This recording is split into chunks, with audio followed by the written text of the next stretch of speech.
They rode west and north for several days across seemingly endless plains of tall grass with no sign of human inhabitation. Then they came across a pile of rocks that had not been arranged by nature. Pa, look at those rocks. Some of the mountain men I met told me about them. That's what I've been looking for. What is it? It's a sign telling travelers that this here is the Santa Fe Trail. North and west of here will be Fort Larned. And north of that will be Pawnee Rock. Pawnee Rock? What's that, Pa? Pawnee Rock will be a landmark, Pilgrim. Turning toward the one who had spoken, Kirby saw without a doubt the dirtiest man he had ever seen. The man was dressed entirely in buckskins, from the moccasins on his feet to his wide-brimmed leather hat. A white tobacco-stained beard covered his face. His nose was red, and his eyes twinkled with mischief. He was mounted on a spotted pony, and he had 2 pack animals with him, which he walked up to the 2 Jensens. Ain't no Pilgrim, old-timer. I reckon you're right at that. Where did you come from? I've been watching you 2 pilgrims from that ravine over yonder. You don't know much about traveling in Injun country, do you? You know it's best to stay off of the ridges. You 2 been standing out like a third titty. The old mountain man shifted his gaze to Kirby. What you staring at, boy? Be darned if I rightly know. You got sand in your bottom. He yours, mister? My son. Well, I'll trade you for him. Injuns will pay right smart for a strong boy like this one. My son is not for trade, old-timer. I'll tell you what. I won't call you Pilgrim, and you don't call me old-timer. Deal? Deal. You don't know where you are, do you? Yeah, I know. Or do you now? Well, just where would that be? We're somewhere west of the state of Missouri and east of the Pacific Ocean. In other words, you're lost as a lizard. If you got no particular place to go, you ain't never lost. Well, now, you do have a point there. You got names? I'm Emmett. This is my son, Kirby. Folks call me Preacher. You're a preacher? Boy, did you hear me say that I was a preacher? I said that's my handle. That's what folks call me. What are you laughing at, boy? I'm laughing at your name. Don't you scoff, boy.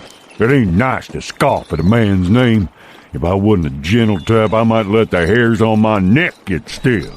Preacher can't be your real name. Well, no, you're right about that. But I've been called Preacher for so long, I've near about forgot my own Christian name, so Preacher it's gonna be. Bad or nothing. Well, it was nice talking with you, but I reckon we'll be going on now, Preacher. Maybe we'll see you again. Preacher's eyes shifted to the northwest, and then they narrowed, his lips tightening in a weird smile. Oh, yeah, I reckon you will. Emmett turned his horse and pointed its nose west-northwest. Kirby reluctantly followed. He would have liked to stay and talk with the old man. Soon, they were out of earshot. Pa, that old man was so dirty, he smelled. He's a mountain man, some away from home base, I'm figuring. More than likely trying to get back. Cantankerous old boys they are. Some of them mean as snakes. I think they get together once a year to bathe. But you said you soldiered with some mountain men. I did, but they didn't stay that long. They had to get back to the High Lonesome. Where's the High and Lonesome? It's more of a condition than a place. Men like Preachers stay up in the high country for years, don't do nothing but trap and such. They won't see another human being for a year or more, and not a white man more than once every 2 years or so. All they've got is their horses and guns, and the whistling wind, and the silence of the mountains. They're all alone, and it does something to them. They get notional, funny acting. You mean they go crazy? In a way, I'm thinking. I don't know much about them. Nobody does, I don't reckon. But I think maybe that most of the folks who go off and live like that don't like people all that much to begin with. They crave the lawlessness of open space. The mountain men I was with, now, they were some different. They told me about that old man's kind. They're very brave men, son. Don't ever doubt that. Probably the bravest in the world. They got to be to live like they do. Kirby looked behind him. Pa, that old man is following us, and he shucked his rifle out of its boot. Preacher galloped up to the pair, his rifle in hand. Now don't get nervous. I ain't the one you need to be afeard of, but I do believe we fixin' to get ambushed. Ambushed by who? Well, Kiowa would be my thinking, but they could be Pawnee. My eyes ain't as sharp as they once was, but I seen one of them stick his head up out of the wash over yonder. He's young, or he wouldn't have done that. But that don't mean that the other ones with him is young. How many? Well, I don't know. In this country, one is too many.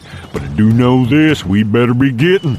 Now, if memory serves me right over yonder, over that ridge, there's a little creek between the standing cottonwoods with an old buffalo waller in front of it. Preacher looked up, stood in his stirrups, and cocked his shaggy head.